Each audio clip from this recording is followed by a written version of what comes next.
Bismillahirrahmanirrahim. Assalamualaikum warahmatullahi wabarakatuh.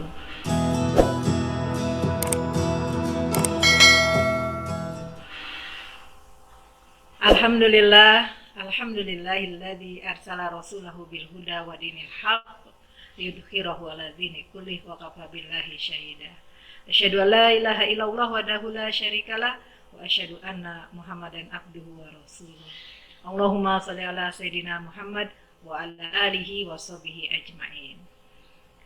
Alhamdulillah, sahabat keluarga, bagaimana kabarnya hari ini? Alhamdulillah, mudah-mudahan semua sehat walafiat di hari libur ya. Sebelumnya izinkan Bunda mengucapkan selamat Hari Ibu untuk seluruh ibu di Indonesia atau seluruh ibu dimanapun berada.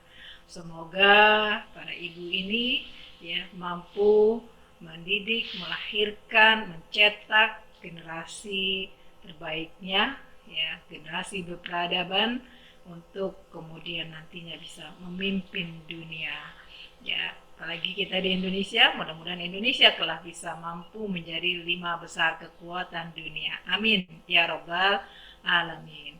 Yang kedua juga hari ini bertepatan dengan 16 tahun peristiwa tsunami, karena kegiatan ini merupakan kerjasama dari Daya Al-Atiyah yang ada di Aceh ya, dan Bunda ucapkan juga kepada seluruh masyarakat Aceh khususnya yang mengalami musibah gempa tsunami pada 26 Desember 2004 yang lalu.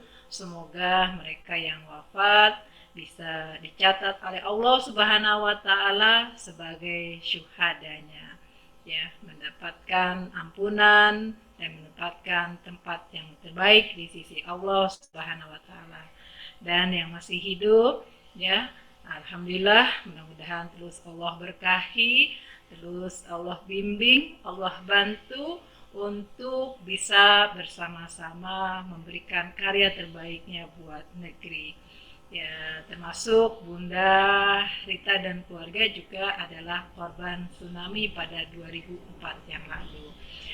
Ya, sekali lagi baik kita awali saja untuk mengenang mereka yang sudah wafat, yang sudah meninggal dunia karena akibat gempa tsunami dimanapun saja berada, khususnya di kota di Aceh ya. Kita kirimkan doa buat mereka yang sudah wafat, mudah-mudahan Allah Subhanahu wa taala mengampuni dosa-dosa mereka, memaafkan kesalahan mereka, menerangi kubur mereka, dan diterima seluruh amalnya menjadi amal soleh, amal yang terbaik, dan dimasukkan ke dalam surganya bersama orang-orang yang beriman. Ala hadihi wa kulli niyatin solihah. Al-Fatihah. A'udzubillahi minasyaitonirrajim. Bismillahirrahmanirrahim. Alhamdulillahirabbil alamin. Maliki. Iyyaka na'budu wa iyyaka nasta'in. Ihdinas siratal mustaqim. Siratal ladzina an'amta 'alaihim ghairil maghdubi 'alaihim waladdallin. Amin. Irhamna ya Allah. Mudah-mudahan sekali lagi Bunda ucapkan ya kepada keluarga yang ditinggalkan, semoga tetap kuat, tetap dalam iman dan takwa kepada Allah Subhanahu wa taala. Baik sahabat keluarga, kita sekarang langsung kepada tema kita kali ini tentang lelaki di antara 4 perempuan. Kira-kira sahabat keluarga, apa yang ada di benak sahabat keluarga ketika melihat layar atau judul daripada KKA kita pada hari ini? Ya, mungkin banyak sekali ya anggapan-anggapan, wah apa ini ya, lelaki di antara 4 perempuan ya, apakah yang dimaksud lelaki punya 4 perempuan ya, dan seperti apa sih kalau kita lihat ya Boleh dibantu dari tim Daya Al-Atiyah untuk nge-share materinya Bunda Rita, silakan. Sahabat keluarga, kalau kita perhatikan ya di dalam Al-Quran sendiri Allah sudah mempertegaskan kepada kita sekalian ar-rijalu qawwamuna 'alan nisa, bahwa laki-laki itu adalah qawam, pemimpin bagi ya para wanita, bagi para perempuan yang kalau kita perhatikan namanya qawam berarti seorang lelaki yang mampu memberikan perlindungan ya, memberikan rasa nyaman, memberikan apa namanya ya perasaan nyaman, perasaan tenang, ya merasa selalu mendapatkan sebuah apa namanya perlindungan dari seorang lelaki. Karena itu, sahabat keluarga, kalau kita perhatikan, ya, maka kita bisa melihat bagaimana Allah Subhanahu wa Ta'ala, ya, dalam banyak kisah, dalam banyak apa namanya cerita di dalam Al-Quran ataupun dalam peristiwa-peristiwa Rasul Sallallahu Alaihi Wasallam, kita bisa melihat, menjumpai tentang bagaimana seorang lelaki itu ya hampir mayoritas dikelilingi oleh 4 perempuan ini. Ya. Dan yang sangat luar biasanya, hal ini pernah dikritik oleh seorang sahabat di masa Rasul. Ya. Jadi ada yang dikatakan dalam sebuah hadis itu ya, beberapa perempuan itu menemui Rasulullah. Kemudian mereka berkata, ya Rasulullah, kenapa laki-laki yang beriman selalu disebut-sebut, sedangkan perempuan yang beriman tidak disebut? Ya, akhirnya turunlah sebuah ayat yang menggambarkan bagaimana Islam memberikan pandangannya tentang kedudukan perempuan dengan di hadapan kaum laki-laki. Kalau kita perhatikan di sini bagaimana Islam memuliakan kaum perempuan. Ya, apalagi baru beberapa hari yang lalu kita juga memperingati yang namanya Hari Ibu. Ya, di sana terlihat tergambar bagaimana gegap gempitanya memperingati atau mengingat jasa dan mengenang daripada sosok seorang ibu. Sahabat keluarga, ya, kalau kita perhatikan kedudukan perempuan itu sesungguhnya sama saja dengan kedudukan laki-laki dalam hal ibadah, iman yang dimilikinya. Laki-laki maupun perempuan itu memiliki kesempatan yang sama untuk mendapatkan atau mencapai derajat keimanan dan keislaman yang tertinggi. Mereka juga berhak untuk mendapatkan pahala dan ganjaran serta ampunan Allah Subhanahu wa Ta'ala. Ya, dan juga ketika mereka berbuat dosa, mereka pun akan mendapatkan ganjaran dari Allah Subhanahu wa Ta'ala. Dari sini kita bisa melihat bagaimana yang paling penting ya bahwa kedudukan wanita ya memiliki kesempatan yang sama sekali lagi dengan kaum laki-laki. Ya, mereka juga memiliki untuk mendapatkan surga, kenikmatan di akhirat ya apabila tentunya mereka beriman kepada Allah Subhanahu wa Ta'ala, taat dan rajin melakukan amal soleh. Nah, sejak Islam datang ke dunia ini, citra dan kedudukan kaum perempuan dalam masyarakat kan mulai mengalami kemajuan yang luar biasa. Allah memerintahkan kepada seluruh umat manusia agar senantiasa bersikap baik kepada perempuan, sebagaimana dalam firman Allah misalnya di dalam surat An-Nisa ayat 19 yang artinya ya, dan perlakukanlah mereka secara patut, kemudian bila kamu tidak menyukai mereka maka bersabarlah, karena mungkin kamu tidak menyukai sesuatu padahal Allah menjadikan padanya kebaikan. Kalau kita perhatikan sahabat keluarga, sebelum Islam datang ya, baik masyarakat di dalam maupun di luar Jazirah Arab pada masa itu tidak menghargai tentang kedudukan dan harga diri perempuan. Misal di negara Yunani, ya, yang dikenal dengan peradaban yang tinggi, bagaimana mereka tidak menghargai masyarakatnya. Mereka menganggap perempuan itu sebagai penyebab segala macam penyakit dan musibah bagi kehidupan umat manusia. Mereka juga dianggap sebagai makhluk yang rendah, yang diperlakukan seperti budak. Sama halnya dengan bangsa Yunani, bangsa Romawi dan Persia juga berlaku tidak adil kepada para perempuan. Mereka berlaku kasar, mereka memberikan hukuman yang berat apabila mereka melakukan kesalahan kecil saja. Ya, bahkan mereka hanya menganggap perempuan itu sebagai pelampiasan seksual semata. Dan di bangsa Romawi sendiri itu punya slogan yang mengatakan belenggu wanita itu jangan dilepas dan api jangan dipadamkan. Sampai sebegitunya ya memperlakukan kaum perempuan pada masa itu bangsa Romawi. Sementara itu perempuan Persia juga ya tidak, mereka perempuan Persia pada masa itu, pada masa zaman sebelum Islam datang ya, itu perempuan itu tidak boleh kawin dengan lelaki selain daripada Zarathustra. Ya, sementara lelaki itu bebas bisa kawin, bisa menikah dengan siapa saja, ya, dengan perempuan yang mereka kehendaki. Nah, kira-kira sahabat keluarga, ya, siapa sih sosok perempuan yang ada di sekitar laki-laki? Di antara 4 perempuan ini siapa saja? Boleh dibantu? Ya, siapa perempuan yang ada di sekitar laki-laki? Ya, yang pertama, kira-kira siapa sahabat? Iya, betul sekali, ibu. Ya, ibu kalau kita perhatikan adalah ya sebagai poros dan sumber kehidupan. Agama Islam memandang ibu sebagai sebuah poros dan sumber kehidupan, karena dari seorang ibu inilah lahir sebuah kehidupan yang akan meramaikan dunia. Ya.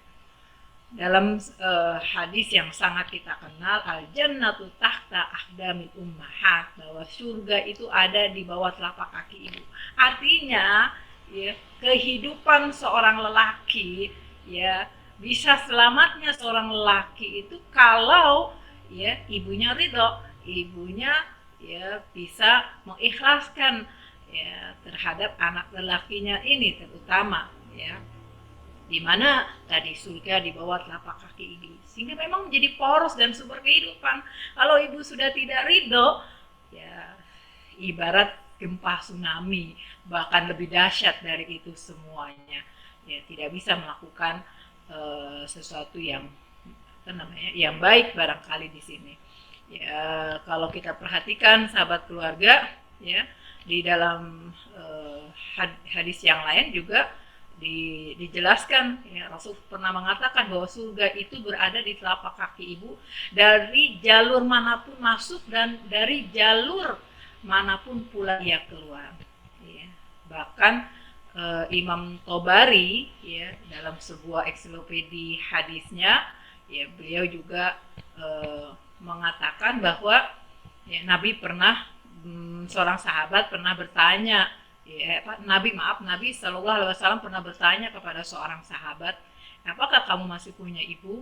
Ia menjawab, ya, masih ya Rasulullah. Kemudian Nabi mengatakan, temani dan berbaktilah kepadanya karena surga itu ada di bawah telapak kakinya.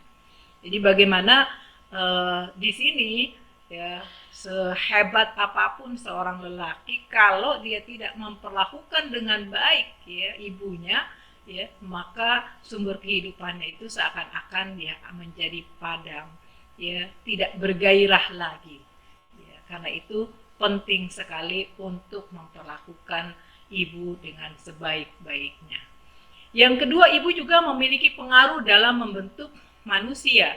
Ya, Syekh Al-Ghazali ya pernah mengatakan bahwa seorang ibu adalah semilir angin sejuk yang menghembuskan nafas kedamaian dan kasih sayang ke seluruh ruang kehidupan. Ia sangat berpengaruh dalam pembentukan manusia yang baik. Ya. Jadi ya kalau ingin seorang laki ini hebat, menjadi hebat dan sebagainya, maka dia memang perlu mencari pasangan seorang istri untuk kelak nanti menjadi ibu bagi anak-anaknya ini, karena ya sekali lagi pengaruhnya ya dalam membentuk manusia itu sangat luar biasa. Ya seperti yang bisa kita saksikan atau kita baca di kisahnya Nabi Nuh alaihissalam, bagaimana sang ibu ini mempengaruhi salah satu anaknya sampai juga tidak mau taat kepada Allah dan Rasulnya. Ya, bagaimana di sini pembentukan ya dan pengaruhnya dalam membentuk generasi, ibu generasi ya, dan kita sama-sama pernah mendengar bahwa al-ummu ya madrasatul ula ya, bahwa ibu adalah sekolah pertama dan utama. Jadi kalau ibu adalah sekolahnya, kepala sekolahnya kan berarti ya, ayahnya ya, sang lelaki sebagai kepala sekolah, ibu menjadi manajer, nanti jadi manajer rumah tangganya ya, bagaimana dia bisa mempengaruhi seisi rumah. Coba ya, ketika seorang ibu capek, kesal ya, itu pengaruh kepada lingkungan rumah itu sangat luar biasa ya. Ketika ibu sudah mulai kesal, itu pengaruhnya ya bagi seorang anak, bagi ayah ya, bagi seorang laki-laki yang ada di sekitarnya ini, dia akan merasakan ya seperti terjadi kehidupan yang stuck, kehidupan yang mati ya, atau bahkan mungkin menyeramkan dan sebagainya. Sekali lagi ya, bahwa ibu memiliki pengaruh dalam membentuk manusia, dan kalau kita perhatikan, ibu ini memperoleh penghargaan yang lebih utama ya dibandingkan dengan seorang ayah ya. Ya, hadisnya sudah sama-sama sahabat keluarga ketahui. Dalam sebuah hadis Sahih Bukhari ya, disebutkan ya, siapakah orang yang paling utama untuk mendapatkan perlakuan yang baik ya, Nabi menjawab ibumu ya. Sesudah itu Nabi menjawab lagi ibumu ya. Lalu setelah itu ya, sekali lagi Nabi menjawab ibumu ya. Kemudian baru Nabi mengatakan ayahmu. Artinya sampai 3 kali ya penguatan untuk menghargai seorang ibu, untuk menghormati seorang ibu, itu sangat luar biasa. Dan pernyataan Nabi ini memang selaras dengan apa yang termaktub di dalam Al-Quran, di dalam surat Luqman ya, yang artinya bahwa dan kami perintahkan kepada manusia untuk berbuat baik kepada kedua orang, ibu bapaknya. Yang ibunya itu sudah mengandung wahnan ala wahnin, udah mengandungnya itu udah lemah dan sangat lemah ya. Saya sendiri waktu hamil anak pertama itu luar biasa gitu ya, untuk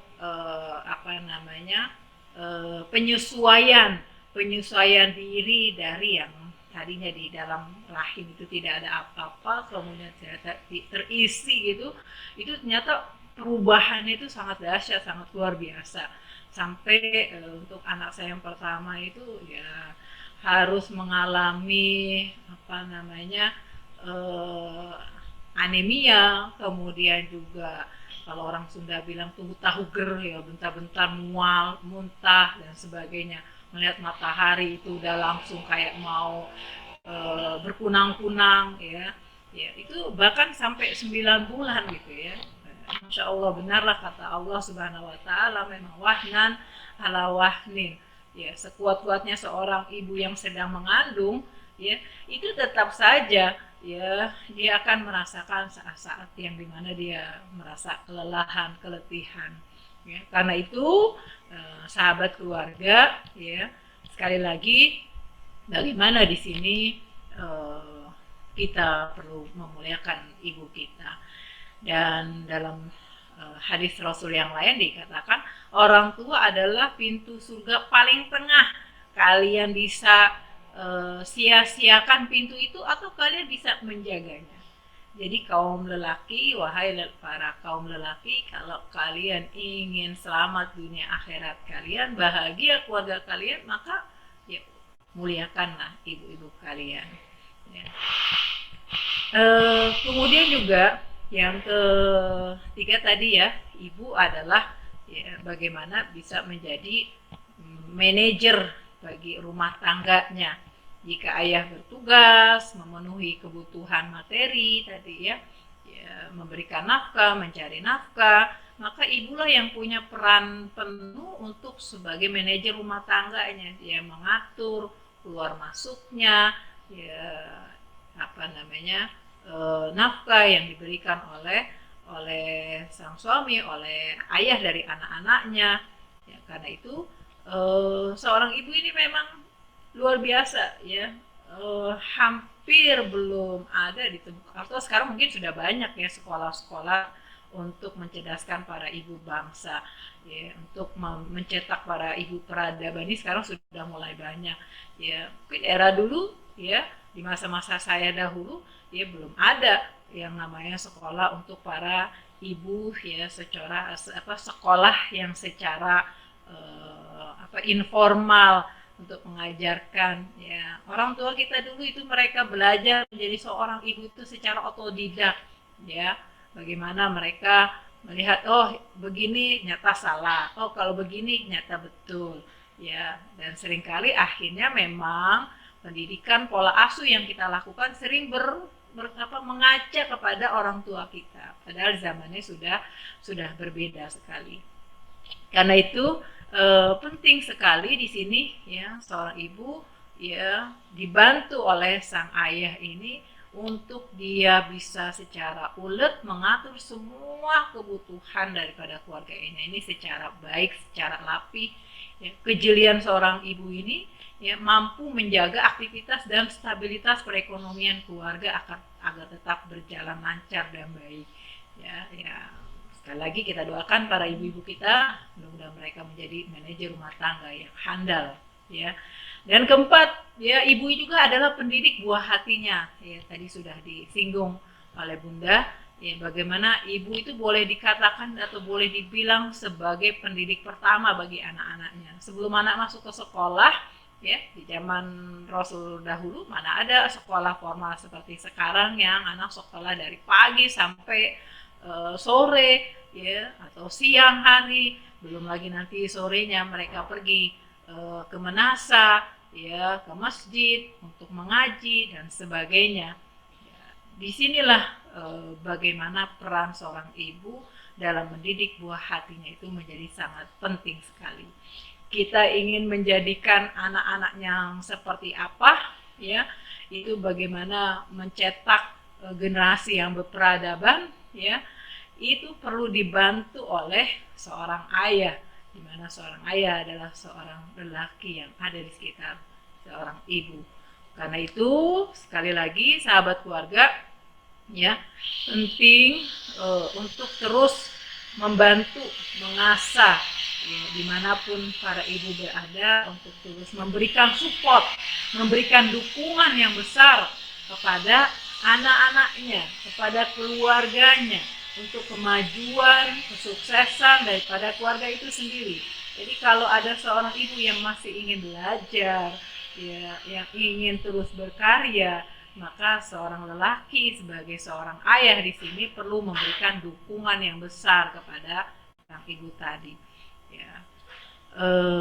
Karena itu, ya wawasan yang dimiliki sang ibu ini akan mampu memberikan perubahan kepada generasi berikutnya. Kemudian sekaligus ibu juga adalah sebagai motivator keluarga. Ya, biasanya kepiawaian seorang ibu untuk melakukan banyak hal itu ya mampu untuk bisa memberikan motivator ya sebagai keluarga ya dengan cara yang cerdas. Hal ini kenapa? Hal ini karena ibu begitu memahami setiap anggota keluarganya. Bayangin aja, sejak dalam rahim anak udah dibawa kemana-mana ya, maka wajar kalau seorang ibu itu lebih bisa memahami daripada ayah dari anak-anaknya ya. Karena itu Kalau ada ibu yang kemudian tidak peduli, tidak open, tidak mau ya memahami anak-anaknya, ya ini nampaknya memang perlu belajar kembali. Ya, karena apa? Karena sudah sejak janin itu tertanam di dalam rahim, itu selalu dibawa kemana-mana. Ya, kemudian belum lagi kalau dia menyusui, maka saya sungguh heran, Bunda Rita sangat heran kalau ada zaman sekarang seorang ibu di mana kondisinya kita aman-aman saja, tidak seperti di zamannya Nabi Musa alaihissalam, lalu dia tidak mau menyusui anaknya dengan alasan nanti takut bentuk tubuhnya menjadi jelek, nanti tidak bisa bekerja, dan sebagainya. Ya, ini sangat disayangkan kalau ibu di masa kini kemudian melalaikan tanggung jawabnya untuk membesarkan anak-anaknya dengan memberikan suplai makanan dan minuman yang terbaik lewat air susu ibu. Dengan kepedulian yang tinggi tentunya, ya sang ibu ini kan akan berusaha untuk memastikan anggota keluarganya itu untuk bisa tetap hidup bahagia. Ya, kalau ada anaknya yang susah, yang paling pertama merasakan kesusahan ya biasanya adalah ibunya. Ya, betapa banyak peran penting yang diberikan ibu selama ini, bahkan kadang saking banyak ya, itu si ibu sendiri sampai tidak bisa memikirkan dirinya sendiri. Bahkan ia rela bangun paling awal, tidur juga paling akhir, ya ibaratnya kalau kata Hasan Albana itu waktu ya pekerjaan yang tersedia itu lebih banyak daripada waktu yang tersedia. Karena itu sekali lagi jangan sampai kita luput untuk membahagiakan ibu kita. Nah, yang ketiga ya, yang kedua siapakah perempuan yang ada di sekitar laki-laki ya? Yang kedua adalah ibu mertua ya. Ia adalah seperti ibu kedua setelah ibu kandung ya, sekalipun ya sekali lagi bahkan ketika istrinya sudah wafat ataupun terjadi perceraian dalam keluarga tersebut, ibu mertua itu tidak boleh dinikahi ya, karena itu memperlakukan mereka dengan sebaik-baiknya seperti kita memperlakukan orang tua sendiri, seperti memperlakukan ibu sendiri. Jadi lelaki yang ada di sekitar perempuan yang ada di sekitar laki-laki ini, yang kedua adalah ibu mertua ya. Bagaimana kebahagiaan ya, kesengsaraan daripada ibu mertua itu amat sangat tergantung dari sikap yang diberikan oleh seorang lelaki ya, seorang mantunya. Karena ini penting sekali lagi memperhatikan ibu mertua ini layaknya seperti ibu kandung ya, sekalipun mungkin dalam beberapa sisi ya tidak bisa disamakan dengan ibu kandung tadi. Yang ketiga ya, lelaki di antara 4 perempuan yang ketiga adalah istri. Ya, jadi ya kalau tadi di awal ya digambarkan bagaimana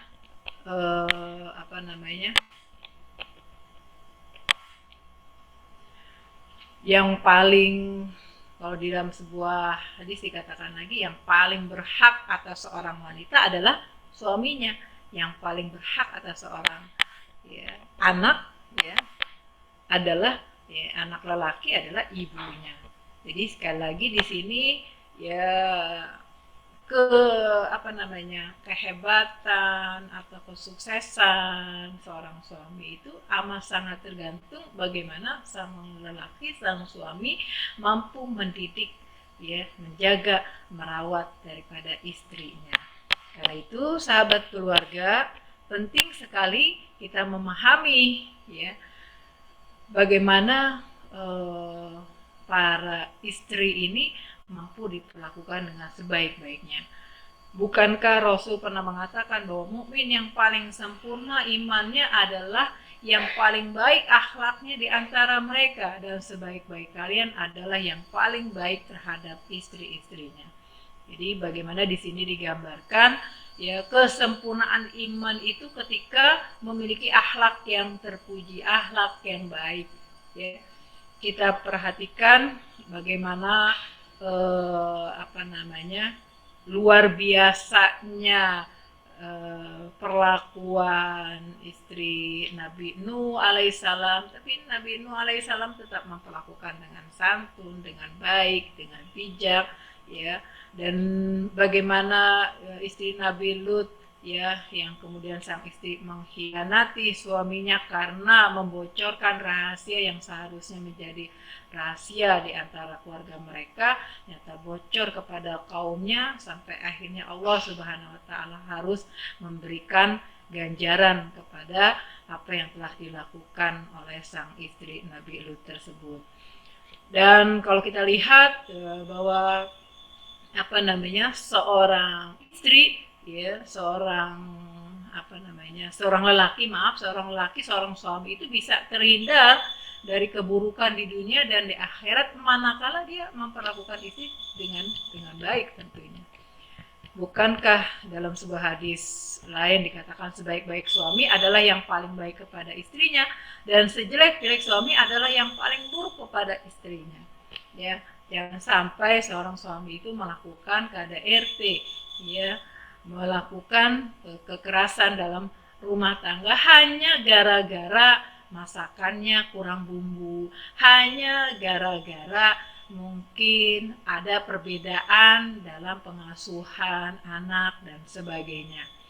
Kenapa? Sebagai suami, sebagai seorang pemimpin, ya, harus memiliki keutamaan untuk memuliakan istri, ya, dengan cara menuntunnya dengan cara yang baik, membahagiakan istri yang tercinta, memberikan teladan, ya, secara langsung untuk bisa berbuat baik, ya, sehingga segala kewajiban rumah tangga, ya, itu dilakukan oleh sang istri dengan perasaan bahagia.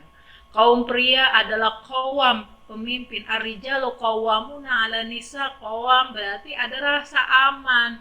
Ya, jadi Allah menjadikan laki-laki itu qawwam, pemimpin, karena berharap seorang istri itu akan merasa aman ketika berada di dekat sang suami. Ya, Allah menjadikan laki-laki itu sebagai qawwam karena laki-laki itu yang mampu mengarahkan, ya, istri dan anak-anaknya itu untuk mendapatkan keridhaan Allah Subhanahu wa taala.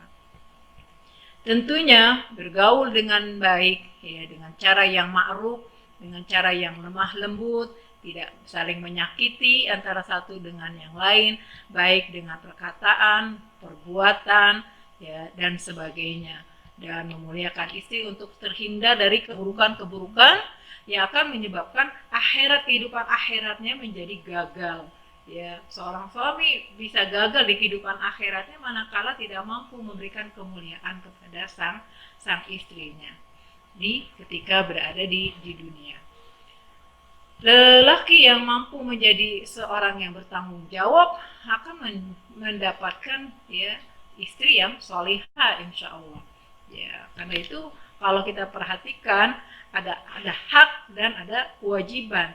Ya, penuhi segala hak-haknya, ya, terbalik, ya, penuhi segala kewajibannya, niscaya hak itu akan datang dengan sendirinya.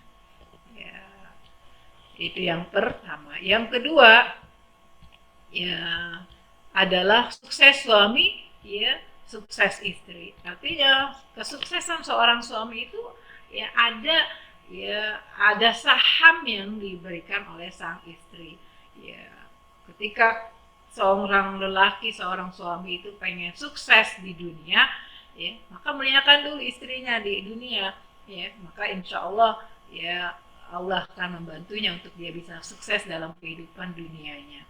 Ya, kalau dia ingin dimuliakan oleh Allah di akhirat nanti, muliakanlah istri, ya, ketika berada di dunia dengan cara mempergaulinya dengan sebaik-baiknya. Karena itu Allah sendiri sudah mengingatkan kepada kita sekalian, fabima rahmatin Fabima rahmatim, di mana dalam surat Ali Imran ya, jadi lupa Bunda. A'udzubillahi minasyaitonirrajim. Bismillahirrahmanirrahim. Bentar Bunda lihat dulu. Ya. Fabima rahmatim minallahi lintalahum.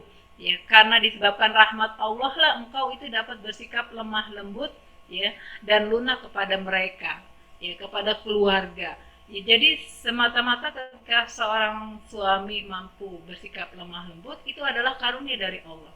Itu adalah rahmat dari Allah. Jadi kalau ada seorang suami yang bisa mempersembahkan dengan penuh kelembutan, maka syukurilah ya. Karena hidup ini kan cuma dua, sabar dan syukur. Itu saja. Dia ibarat mata uang mata uang yang kalau salah satu sisinya hilang, maka akan hilanglah yang lainnya. Ya, karena itu penting sekali di sini untuk selalu bersyukur terhadap apa yang sudah Allah berikan.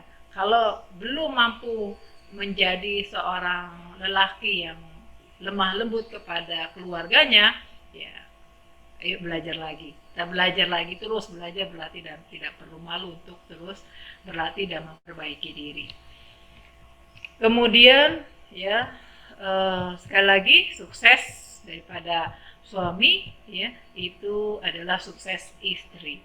Jadi suami yang sukses di belakangnya ada ya istri yang juga memberikan kesuksesan kepada suaminya. Pada episode yang lalu, pada seri-seri sebelumnya, Bunda sudah menjelaskan bagaimana menjadi istri yang sukses, ya itu akan melahirkan suami yang sukses juga nantinya.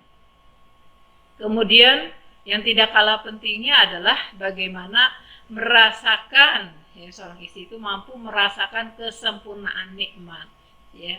Jadi setiap kali sang suami memberikan nafkah lahir dan batin, ya sang istri akan merasakan kenikmatan yang luar biasa, ya. Karena itu sekali lagi Rasul selalu mengajarkan kepada kita sekalian, ya sebagai seorang muslim, sebagai keluarga muslim, ya kita perlu bergaul dengan seluruh anggota keluarga kita dengan sebaik-baiknya, ya agar nikmat yang dirasakan itu tidak hanya untuk dirinya tapi juga untuk orang-orang yang ada di sekitarnya, ya. Dan yang tidak kalah pentingnya adalah memberikan ketenangan, ya. Bagaimana ya ketika memuliakan seorang istri itu ya, ada rasa tenang ya, yang bisa dirasakan oleh sang suami ya, ketika mempergauli istrinya dengan sebaik-baiknya. Dan ini juga termasuk ya di dalam Al-Quran ya, biasanya ayat ini dibaca ya, ketika proses pernikahan itu terjadi, ketika wamin ayatihi itu tanda-tanda kebesaran Allah itu ya langsung Allah perlihatkan kepada kita semuanya ya. Bagaimana diungkapkan oleh Allah Subhanahu wa taala ya, a'udzubillahi minasyaitonirrajim. Bismillahirrahmanirrahim.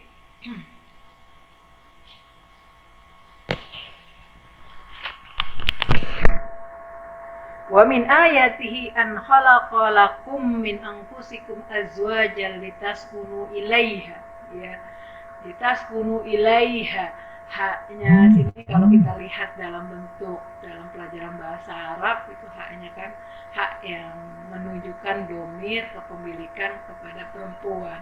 Artinya ketenangan itu ya akan bisa didapatkan oleh pasangannya, oleh suaminya ya, manakala ya suami juga memberikan atau mempergauli istri dengan baik ya, sehingga akhirnya litaskunu ilaiha ya akan terjadi ketenangan ya. Kalau istri udah gubah-gubuk ya, udah kelempungan dengan urusan-urusan rumah tangga ya, suami tidak peduli, nah ini akan menimbulkan prahara di dalam keluarga itu sendiri, di dalam rumah. Karena itu sekali lagi ya, merasakan kenikmatan, merasakan ketenangan ya, tidak bisa sempurna kalau tidak ada sabar ya dengan memuliakan mereka semuanya. Sekali lagi, sahabat keluarga, ya, bagaimana di sini memuliakan istri akan memberikan ketenangan di dalam hidup, ya, sebab dari sikap suami yang memuliakan istri akan muncul nantinya ikatan batin serta kasih sayang yang lebih dalam di antara keduanya. Walaupun sudah hidup bersama dalam rumah tangga bertahun-tahun, ya, tidak akan ada rasa jenuh atau perubahan dalam kasih sayang, melainkan senantiasa dalam ikatan cinta yang lebih dalam lagi. Ya, sebab ya kebersamaan suami istri yang dilandasi kasih sayang ini akan memberikan rasa tenang, ya. Jadi cinta ya akan memberikan rasa tenang kepada pasangan hidupnya. Bukankah Allah yang menciptakan kalian dari jiwa yang satu, ya, agar jiwa tersebut merasa tenang bersamanya. Ini yang ketiga. Yang terakhir, sahabat keluarga, ya, lelaki di antara 4 perempuan yang ketiga adalah siapa gerangan? Ya, betul sekali, anak perempuan atau saudara perempuan. Ya, kenapa? Ya, karena anak perempuan ini adalah calon ibu generasi yang berperadaban, calon ibu yang akan bisa mencetak, ya, keturunan-keturunan berikutnya. Kalau tidak mampu dijaga dengan sebaik-baiknya anak perempuan ini, bukan berarti kita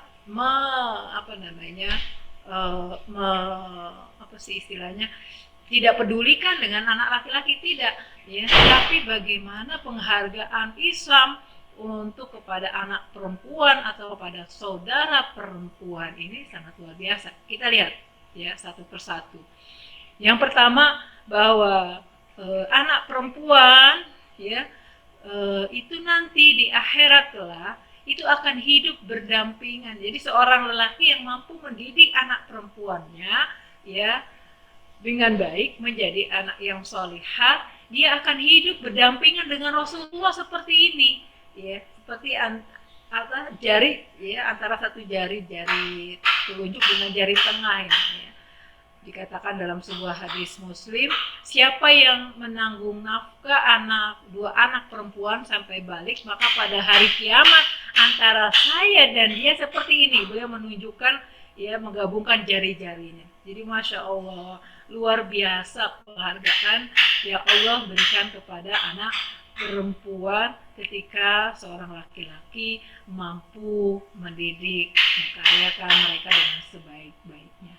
Siapa sih yang gak pengen hidup dengan Rasul kita yang tercinta, Allahumma sholli ala sayyidina Muhammad, ya.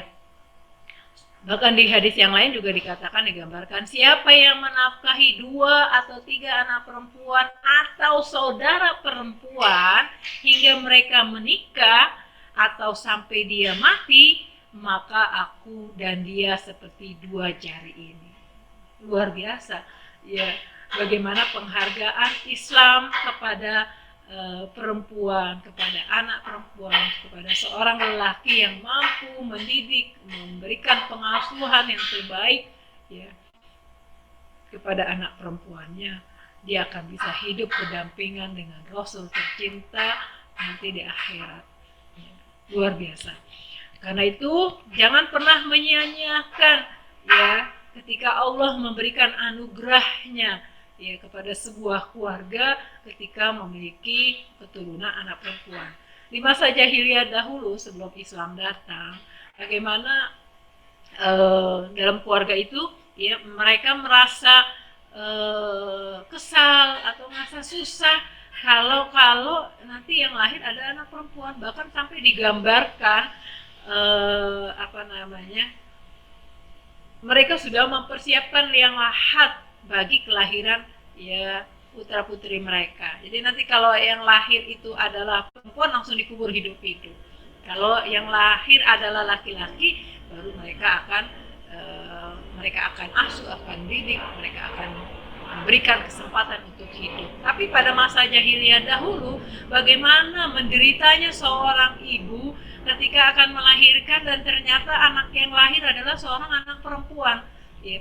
gimana rasanya udah hamil dengan kondisi yang sangat letih, lemah, wahnan ala wahnin, tiba-tiba ketika melahirkan ya sudah dipersiapkan tempat bagi anak yang dilahirkannya itu ya satu makam kuburan ya. Tentu perasaan ibu mana yang tidak akan kecewa, perasaan ibu mana yang tidak akan sedih ya. Kalau kita mungkin hidup di zaman itu ya, oh bunda merasakan, membayangkan kalau bunda hidup pada zaman itu ya, betapa hati perasaan bunda itu sangat terkoyak-koyak menyaksikan atau mengalami hal yang demikian. Karena itu sekali lagi sahabat keluarga ya, sini pentingnya mendidik anak-anak perempuan kita dengan sebaik-baiknya. Udah jadi pengen nangis. Dah. Kemudian berikutnya bahwa anak perempuan itu nanti bisa menjadi tameng dari api neraka di akhirat kelak. Jadi seorang lelaki, masya Allah, ketika dia mampu mendidik, mengasuhnya dengan baik, menjadi anak yang solihat, yang berbakti kepada Allah, kepada Rasul, kepada kedua orang tuanya, ya, itu akan mampu menjadi tameng di akhirat kelak, menjadi tameng api neraka di akhirat kelak. Ya. Sebagaimana di dalam sebuah hadis dikatakan, siapa yang memiliki 3 anak perempuan, lalu dia bersabar, memberinya makan, memberinya minum, ya, dan pakaian dari hasil usahanya, maka semuanya akan menjadi tameng dari neraka pada hari kiamat. Sampai ada seorang sahabat yang protes, ya Rasul kalau 2 gimana? 2 juga. Ada yang punya anak perempuan cuma 1, ya Rasul kalau 1 bagaimana? 1 juga. Jadi mau anaknya perempuan 1, 2, 3. Subhanallah, Allah kasih kesempatan kepada keluarga tersebut, kepada kaum laki-laki yang mampu memberikan nafkah buat anak perempuannya itu, dia akan terbebas daripada api neraka. Ya, luar biasa. Bagaimana bahagianya ya seorang laki-laki itu ketika dikelilingi dengan anak-anak perempuannya. Yang ketiga ya, masuk ke dalam surga, sudah pasti, sudah jelas. Siapa yang memiliki anak perempuan, dia tidak membunuhnya dengan dikubur hidup-hidup, tidak menghinanya, tidak lebih mengunggulkan daripada anak laki-laki, daripada anak perempuan, maka Allah Subhanahu wa taala akan memasukkannya ke dalam surga. Ya. Jadi sekali lagi sahabat keluarga, ya, betapa sangat luar biasanya penghargaan Islam ya kepada mereka ya, kaum perempuan ya. Karena itu wahai para ayah, para suami ya, para lelaki, mari kita bisa memuliakan perempuan-perempuan yang ada di sekitar Anda sekalian ya. Sahabat keluarga, sekali lagi ya, di sini ya, inilah yang dimaksudkan Bunda dengan lelaki di antara 4 perempuan ini adalah tadi ibu, siapa lagi? Ibu mertua, kemudian istri, dan juga anak perempuan atau saudara perempuan. Ya, mudah-mudahan kita semua bisa menjadi orang-orang yang senantiasa selalu memuliakan perempuan dimanapun berada, memuliakan kaum ibu, memuliakan istri, dan memuliakan anak-anak perempuan. Karena itu sahabat keluarga sekalian ya, sekali lagi ya, untuk anak perempuan, menjadikan ayah itu adalah cinta pertama mereka. Jadi cinta pertama mereka adalah sang ayah. Untuk bisa sang anak perempuan ini jatuh cinta sama ayahnya, maka ayahnya perlu punya kepedulian dulu kepada anak perempuannya. Ya, anak perempuan yang kurang mendapatkan penghargaan dari ayahnya, dia akan mencari penghargaan dengan lelaki lain. Maka kasus-kasus pacaran, ya, anak-anak perempuan yang tidak terkendalikan untuk berpacaran, ya, boleh jadi karena peran ayahnya tidak ada di sana. Boleh jadi karena ayahnya sangat jauh dari anak perempuannya. Dan pada seri-seri sebelumnya udah pernah menjelaskan tentang kalau kita ingin belajar tentang mendidik anak perempuan, maka belajarlah dari keluarga Imron. Kalau kita ingin mendidik anak laki-laki, maka belajarlah dengan banyak dari keluarga Nabi Ibrahim alaihissalam. Ya, dari kedua orang yang soleh tersebut banyak pelajaran yang bisa kita petik, banyak pelajaran yang bisa kita ambil. Sekali lagi, sahabat keluarga, ya mudah-mudahan ya kita doakan para kaum lelaki dimanapun Anda berada, Anda bisa menjadi orang-orang yang hebat, orang-orang yang sukses, yang senantiasa selalu memberikan, mengayomi 4 perempuan tadi, ibu mertua, istri dan anak perempuan ataupun saudara perempuan. Sekali lagi bersyukurlah kaum lelaki, Anda menjadi seorang lelaki yang kemudian dikelilingi dengan 4 perempuan yang sangat luar biasa. 4 perempuan yang ada di sekitar Anda ya akan menentukan kehidupan Anda kelak di akhirat nanti. Karena itu mari kita memperlakukan mereka semua dengan sebaik-baiknya, mempersembahkan kepada mereka dengan sebaik-baiknya, memuliakan mereka, memberikan penghargaan yang setinggi-tingginya bagi mereka ya, dengan cara mempergauli, mendidik mereka, mengasah, membantu mereka, mensupport untuk kemudian menjadi kehidupan yang terbaik di dunia dan di akhirat kelak nanti. Sekali lagi terima kasih atas partisipasinya ya, dan sekali lagi Bunda Rita ucapkan selamat Hari Ibu ya, semoga terus berkarya untuk mendidik, mencetak, melahirkan generasi yang berperadaban untuk menjadi generasi penerus yang mampu menjadi pemimpin di masa yang akan datang. Mudah-mudahan peristiwa tsunami 16 tahun yang lalu yang bertepatan juga pada hari ini ya bisa menjadikan pelajaran yang berharga buat kita sekalian. Yang benar semuanya datang dari Allah, yang salah datang dari Bunda sendiri karena kekurangan, kelemahan yang Bunda miliki. Mudah-mudahan Allah Subhanahu wa Ta'ala selalu membantu dan melindungi kita untuk bersama-sama terus berkarya memberikan yang terbaiknya. Mari kita tutup majelis kita dengan sama-sama membaca doa kafaratul majlis. Subhanaka Allahumma bihamdika asyhadu an la ilaha illa anta astaghfiruka wa atubu ilaik. Usikum bitaqwallah wa lakum minkum. Wassalamualaikum warahmatullahi wabarakatuh. Terima kasih.